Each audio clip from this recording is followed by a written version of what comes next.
아이들 자존감에 대한 이야기를 참 많이 합니다. 물론 요즘 세대 아이들은 자존감이 높은 편이라서 자존감 괜찮아 라고 생각하시는 부모님도 계실 텐데요. 한편에서는 아이가 사춘기에 접어들면서 정말 아이가 자존감이 높은 게 맞나? 아이가 자기 스스로 무언가 해낼 수 있다는 자기 효능감이나 자기에 대한 긍정적인 마인드를 갖고 있는 게 맞나? 고민하시는 부모님이 많습니다. 그런 과정에서 죄책감을 느끼시는 분들도 많아요. 내가 자존감이 별로 높지 않아서 내 아이한테 그 낮은 자존감이 이어진 건 아닐까. 내가 아이한테 제대로 사랑을 주지 않아서 아이에게 문제가 생긴 것은 아닐까. 내가 고민이고 내가 힘들어했던 그 부분을 아이한테 빗대어서 보면서 힘들어하시는 부모님. 그 부모님들이 죄책감을 느끼게 됩니다. 그러면서 어떻게 해줘야 될까라는 고민을 참 많이 하실 거예요. 내가 사춘기에 접어들면 이 아이가 정말 자존감이 높은 아이가 맞나 싶을 정도로 아이가 이랬다 저랬다 오락가락하죠. 과정에서 아이의 자존감을 어떻게 키워줄 수 있을까? 자존감의 깃들을 마련하는 게 부모일 텐데 내가 이 아이한테 정말 제대로 된 바탕을 깔아주고 있나? 고민이 되실 겁니다. 언제나 자존감이 높고 행복한 아이로 살았으면 좋겠어요. 그래서 자존감이 이만큼 높고 단단한 아이였으면 좋겠는데 늘 그렇지 않은 것 같아서 고민이죠. 뭔가 내 아이라서 욕심이 들어가서일까요? 부족해 보이고 다른 아이는 단단해 보이는데 우리 아이는 뭔가 물러 보이고 흔들려 보이고 하는 것이 부모 마음이 아닐까 싶습니다. 오늘은 자존감에 대한 부모의 죄책감에 대해서 나누고자 합니다. 부모님이 아이가 흔들릴 때마다 저 아이의 자존감을 내가 잡아주지 못했어. 내 낮은 자존감이 혹은 내 잘못된 양육 방식이 저 아이를 흔들어 놓은 건 아닐까? 수시로 죄책감에 흔들리는 부모님들 많으실 텐데요. 절대 흔들리지 마세요. 절대 고민하지 마세요. 아이의 자존감의 깃들은 부모가 만들어주는 게 맞습니다. 기본 바탕은 우리가 세워주지만요. 거기서 착착착 자존감을 쌓아 나가는 것은 본인입니다. 우리가 이렇게 어른이 되고 성장을 했는데도 자신의 부모님을 아직도 미워하는 분들 계시죠. 부모님이 나한테 이렇게 했기 때문에 내가 자존감이 낮아. 그래서 나는 우리 부모님을 용서할 수가 없어. 부모님이 돌아가실 때까지 그런 부분에 원망을 갖고 계시는 분들이 많으세요. 그런데요, 이제 그런 생각 끊으셔야 돼요. 내가 내 아이 자존감에 대해서 죄책감을 갖지 않는 것처럼 우리 부모님이 나에게 해줄 수 있는 자존감의 영역, 그 선은 이제 넘어갔습니다. 자존감이라는 것이 부모님과의 관계에서도 중요하지만 타인과의 관계에서도 길러진다는 얘기예요. 오늘은 자존감에 대한 이야기를 이것저것 한번 나눠보면서 왜 우리가 죄책감을 느끼지 않아도 되는지, 그리고 어떤 부분은 주의하면 좋을지 생각해 보도록 하겠습니다. 우리가 아이들을 키우면서 참 많은 칭찬을 합니다. 칭찬의 늪에 대한 이야기를 참 많이 하는데요. 칭찬은 결과 위주로 무엇을 바라보는 거죠. 뭔가 결과를 냈을 때 그거에 칭찬을 하고요. 그 안에 평가적인 내용이 들어있고요. 뭔가 인정 욕구를 자극하는 그런 내용들이 있어서 위험합니다. 그럼에도 불구하고 아이들한테 섣부른 칭찬을 많이 하면서 키우죠. 너는 뭐든지 할 수 있어. 너는 정말 대단한 아이야. 너 참 멋지다. 그런데 근거가 없습니다. 뭐가 대단하다는 거죠? 뭐를 잘했다는 거죠? 뭐가 멋지다는 거죠? 그런 근거가 없는 칭찬 아래에서 자란 아이들은요, 자존감이 아니라 자의식만 과잉된 상태로 자랍니다. 즉, 건강한 자존감이 생기지 않은 상태인 거예요. 내가 뭔가 성취를 하고 나서 그거에 대한 이야기를 들어야지만 제대로 된 자존감이 생기는데요. 우리들은 어릴 때 그냥 넌 참 멋져, 너는 뭐든지 해낼 수 있어, 넌 참 잘하고 있어 라는 이야기를 통해서 아이가 난 썩 괜찮은 사람이야 라는 생각만 심어준 거예요. 그런데 뭔가에 실제적으로 부딪혀 봤어요. 그랬더니 나 뭐지? 생각했던 것보다 내가 잘 못하네. 나는 굉장히 잘할 거라고 기준을 높여놨는데 내가 실제로 하는 거는 간극이 있네 라고 느끼면 거기서 무너지는 아이들이 많습니다. 거기서 첫 번째 자존감에 괴리가 오는 거죠. 나는 자존감이 굉장히 높고 잘할 수 있는 사람이라고 생각했는데 아니었나? 나 별로 잘 못하나? 내가 생각한 것보다 별로인 사람인가? 라는 생각이 드는 것이 문제입니다. 부모님이 자존감의 깃들을 세워주실 때 가장 먼저 생각하셔야 될 게 이러한 태도입니다. 칭찬에 대해서도 여러 번 말씀을 드리면서 구체적인 과정이 있을 때만 칭찬을 하셔라. 구체적인 내용에 대해서 사실에 대해서만 근거를 들어서 칭찬하라고 자주 말씀을 드렸어요. 그것에서 기인한 이야기입니다. 자존감에 깃들을 세우고 부모가 자존감에 대해서 죄책감을 느끼지 않으려면 이런 깃들을 단단하게 세워두면 됩니다.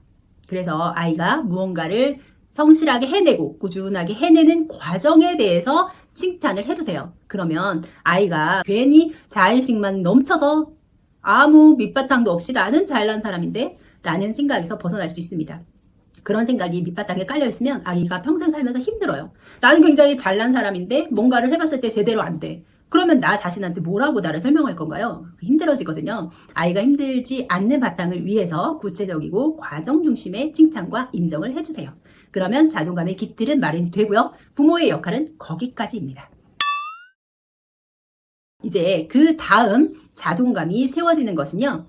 부모의 선을 넘어서서 세상 밖으로 나아가기 시작합니다. 자, 자존감이라는 것이 부모 안에서 이런 깃들이 마련이 됐잖아요. 그리고 나서 두 번째 자존감은요. 타인과 나 사이에서 일어납니다. 부모와 둘이만 쿵짝쿵짝 했던 것이 이제 세상 밖으로 나아가는 거예요. 특히 사춘기가 되면 그 기준이 외부 세계로 눈이 바뀝니다. 그러면서 내가 갖고 있는 나에 대한 기준과 타인의 기준을 비교하기 시작해요. 그래서 건강한 자존감을 갖게 된 아이는 타인이 나에 대해서 가지고 있는 기대와 나의 기대를 맞춰서요. 자신이 갖고 있는 인정 욕구를 채웁니다. 자존감에서 중요한 것이 자기 효능감과 자율성이에요. 자기 효능감이라는 것은 내가 무언가를 할 수 있다. 내가 뭔가 할 수 있는 능력이 있다는 스스로의 평가죠. 내가 어떤 것을 할 수 있는 목표를 세워놓고 그것을 차분차분히 해나가다 보면 자기 효능감은 증가합니다. 그리고 그것을 스스로 해나갈 때 자존감이 올라갑니다. 자존감이 두 가지 조건이 채워지기 때문인데요. 인간에게는 욕구라는 것이 있습니다. 5가지 단계의 욕구가 있어요. 매슬로우라는 심리학자가 발표를 한 건데요. 첫 번째 욕구는 생리적 욕구입니다. 두 번째 단계는 안전의 욕구, 어떤 단체에서 애정을 받고 소속을 받는다고 느끼는 사회적 욕구, 그 다음이 타인에게서 존중받는 인정 욕구, 마지막 최고 수준의 욕구가 자아실현의 욕구입니다. 그런데 우리가 자존감을 키워나가고 자기 효능감을 키워나가는 타인과의 활동에서 인정 욕구에서 딱 만나게 되는 거예요. 그래서 타인이 나한테 바라는 것과 나의 기준을 비교를 해보면서 내가 타인이 바라는 만큼 이런 거를 해낼 수 있는 사람이구나 라고 생각이 들면 자존감이 자리를 잡게 되는 겁니다. 이제껏 부모가 다 채워졌다고 생각했던 자존감이요. 부모만으로는 안 된다는 거예요. 자기가 사회에서 부딪혀 보면서 그 세상의 기준과 자기의 기준에서 내가 뭔가 할 수 있다는 자기 효능감과 스스로 해냈다는 자율성을 통해서 자기가 인정욕구를 채워나감으로써 자존감을 키울 수 있습니다. 그리고 자존감의 궁극의 단계에서는요. 마지막 자아실현의 욕구까지 나아가야지만 자존감이 꽉 찬 사람이 되는 거예요. 타인에게 인정받고 싶고 타인의 시선을 신경 써서 무언가를 완성하는 사람이 아니라 그것을 넘어서서 내가 진정으로 원하고 다른 사람이 뭐라 하든 말든 내가 하고 싶은 것을 하는 것. 거기서 성취감을 이뤄낼 때 진짜 자존감이 완성되는 겁니다. 결국은 부모와의 자존감 깃들에서 시작해서 타인과의 관계, 마지막에는 자기 자신과의 만남을 통해서 자존감이 완성된다는 이야기입니다. 그러면 내가 부모로서 가장 밑바탕인 자존감의 깃들을 못 만들어 주었다고 너무 미안해하고 죄책감을 느끼시지 않아도 된다는 거예요.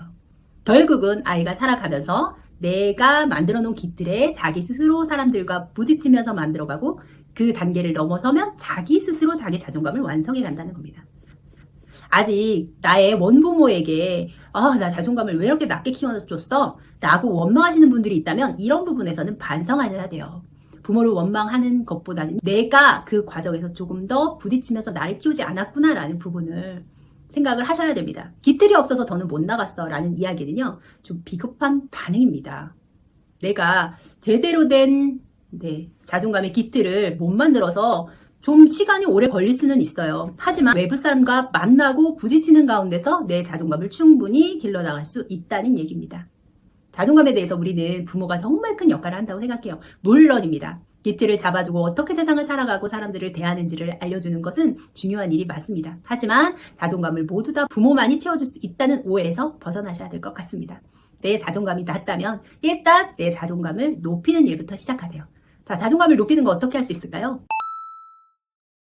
스스로 작은 성취 목표를 세워놓고 그 목표를 이뤄나가는 것에서부터 시작합니다. 내가 자그마한 목표라도 이뤘을 때 나는 스스로 뭔가를 할 수 있는 사람이구나 하면서 자기 기준치를 점점점 높여가는 거예요. 그러면 그게 높아지면서 다른 사람과 기준과도 맞아질 거고요. 결국은 자아실현까지도 이어질 수 있을 겁니다. 아이들 자존감 높은 아이로 키우고 싶어요. 근거 없이 잘난 체하는 게 아니라 단단하고 정말 자기 자신을 사랑하는 아이로 키우고 싶다면 자존감에 대해서 한 번 더 생각해 보셨으면 좋겠습니다.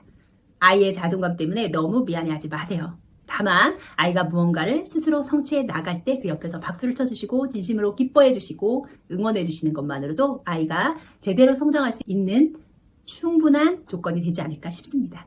부모가 항상 곁에 있어준다면 아이들은 든든하게 자기 자신을 충분히 채워나갈 거예요. 오늘은 자존감에 대한 이야기였습니다. 중학탐구생활입니다.